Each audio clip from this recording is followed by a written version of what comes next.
Magandang umaga po. 3 buwan pa lang po si baby. Ayaw pa po sana namin sundan ang aming anak. Opo, napakahirap po ng buhay ngayon. Ano kaya po ang pwede namin gawin? Mabuti at naisipan yung kumonsulta sa amin. Maaga pa lang nagpaplano na kayo ng pamilya. Sa family planning, mas nakakasiguro ka na maiiwasan mo ang hindi planadong pagbubuntis. Napag-usapan na po namin mag-asawa kung ilan ang gusto naming anak. At saka napagkasundoan na din po namin kung kailan susundan si baby. Dapat talaga magkasama kayong mag-asawa sa pagpasya at pagplano sa inyong pamilya. Ang family planning ay hindi lamang tungkol sa contraceptives. Pwede nyo itong gamitin sa paglimita, pag-spacing, at pwede din naman kung nais na ninyong magkaanak. Ang layunin nito ay tiyakin ang kakayahan ng mag-asawa na magkaroon ng isang malusog at masayang tahanan at makakapagdulot din ng work-life balance sa mag-asawa. Maraming ang benepisyo ang family planning. Kung may agwat ang panganganak ni nanay, ay babalik ang kanyang lakas at nutrisyon sa katawan. Maaalagaan niya ng mabuti si baby, katuwang si tatay. Magkakaroon din ng panahon si nanay para sa kanyang sariling plano, tulad ng sariling career o negosyo. Para si tatay ay may katulong sa pinansyal ng pamilya. Kapag planado ang pamilya, magiging malusog, masaya, at matutugunan ang mga pangangailangan ng bawat miyembro nito. Mas makakapaglaan ng panahon at oportunidad ang mga magulang na gabayan ang paglaki at pag-unlad ng kanilang mga anak. Ano pong mga epektibong pamamaraan ng family planning? Pwedeng sundan ng mga artipisyal at modernong pamamaraan sa pagpaplano ng pamilya. Mabuti para sa mga mag-asawa na gustong mag-agwat sa pag-aanak. Merong pang matagalan para hindi na magpabalik-balik pa sa health center. Una dito ay ang Progestin Subdermal Implant o PSI. Ito ay mayroong etonogestrel, isang artipisyal na hormone na nasa loob ng plastic stick na sinliit ng palito ng posporo at inilalagay sa kaliwa o sa kanang braso ng isang babae. Nagpapalabas ito ng mababang dosage ng progestin hormone, isang uri ng kemikal sa katawan, upang pakapalin ang cervical mucus at panipisin ang lining ng matris. Ikalawa sa pangmatagalang method ay ang IUD o intrauterine device na yari sa maliit at malambot na plastik at tanso na inilalagay ng isang eksperto o trained na nurse, doktor o midwife sa matris ng isang babae. Naiiwasan ang pagbubuntis dahil pinapalapot nito ang cervical mucus ng babae upang kusang manghina hanggang sa mamatay ang similya ng lalaki. Tumatagal ang bisa ng IUD ng 5 hanggang 10 taon. Meron po bang mas maikli ang bisa? Meron din namang mga short-acting methods. Kasama rito ay ang injectable contraceptive. Ini-injection na ng babae kada 3 buwan. Meron itong 2 uri, ang Combined Oral Injectable o COI at Progestin-Only Injectable o POI. Pinipigilan nito ang pangingitlog ng babae at pinapakapal ang cervical mucus para hindi makapasok ang similya ng lalaki sa uterus. Ito ay gawa sa hormones na halintulad sa katawan ng babae. Ang Progestin-Only Injectable ay pwede rin sa mga nagpapasusong ina. Komportable! Kabilang sa mga short-acting family planning methods ay ang pills o pildoras na iniinom ng babae araw-araw sa parehong oras.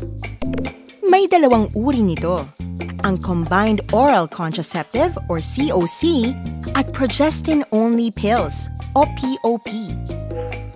Ang araw-araw na pag-inom ng pills ay pumipigil na maglabas ng itlog upang hindi mabuntis ang babae kahit siya ay makipagtalik. Alin po pwede sa nagpapasuso? Ang progestin-only pills ay pwedeng-pwede sa mga nagpapasusong ina at hindi nababawasan ng daloy, dami at kalidad ng gatas nito. Home pills, hindi natin dapat kalimutan araw-araw ang pag-inom. Ang condom ay gawa sa goma o latex na isinusuot ng lalaki sa kanyang nakatayong ari bago makipagtalik. Gumagana ang kondom sa pamamagitan ng paghadlang ng similya ng lalaki na pumasok sa puwerta ng babae. Nakakatulong ito para maiwasan ang pagbubuntis at sa mga sakit na maaring makuha sa pakikipagtalik, gaya ng HIV and AIDS. Meron po bang natural na pamamaraan? Maaari kayong gumamit ng mga modernong family planning methods. Ang standard-based method ay gamit ang cycle beads upang matukoy ang panahong fertile ang babae. Sa cycle ng babae, ang ika-8 hanggang ika-11 na araw ay fertile days at hindi dapat magtalik kung ayaw mabuntis. Ay, bawal. Ang mga susunod sa standard-based method, dapat yung mga babaeng may regular na siklo lamang ha. Meron ding cervical mucus, basal body temperature at symptothermal methods na kung saan binabantayan ang temperatura ng katawan at uri ng mucus sa puwerta ng babae. Ang 2-day method ay isa pang natural na pamamaraan kung saan inoobserbahan ang klase ng mucus na lumalabas sa puwerta ng babae 2 beses sa isang araw. Ang pag-oobserba at pagtatala ng mucus na lumalabas sa puwerta ng babae ay tuwing tanghali at pagsapit ng gabi bago matulog. Kapag ang babae ay may naobserbang mucus kahapon o ngayon, siya ay mabunga o fertile. Ang mag-asawa ay kailangang mag-abstain o wag munang magtalik kung ayaw pa nilang sundan si baby. Kailangan pala, lagi inoobserbahan ng katawan. At ang panghuling natural na pamamaraan ay ang lactational amenorrhea method o LAM. Pansamantalang epektibo para sa mga nagpapasuso ng sanggol. Paano po kung sapat na ang bilang ng mga anak? Maaari nang gumamit ng permanent family planning method.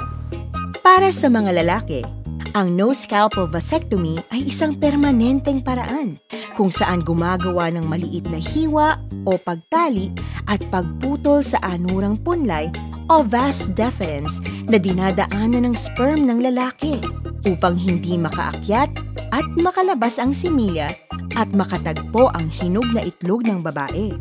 Ligtas at lubos na mabisa ang NSV, ngunit magiging ganap lang ang bisa nito 3 buwan matapos ang operasyon.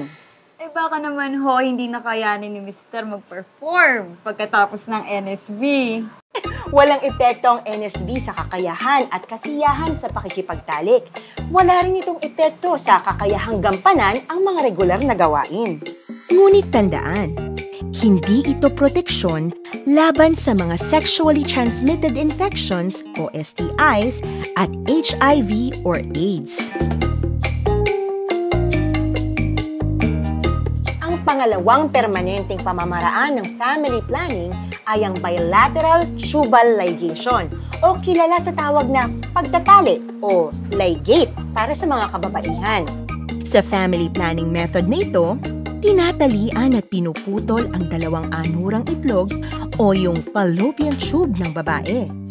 Nang sa gayon, hindi na magtagpo ang hinog na itlog ng babae o ovum at similya ng lalaki. Maiiwasan ang pagbubuntis ni nanay. Mabilis lang ang prosesong ito na ginagawa lamang ng mga lisensyado at nagsanay na mga doktor. Boto po kami sa lahat ng itinuro niyo sa amin. Saan po pwede makuha mga ito? Ang lahat ng mga nabanggit na family planning methods ay makukuha sa mga health center at pampublikong pasilidad ng gobyerno at libre. Ang galing!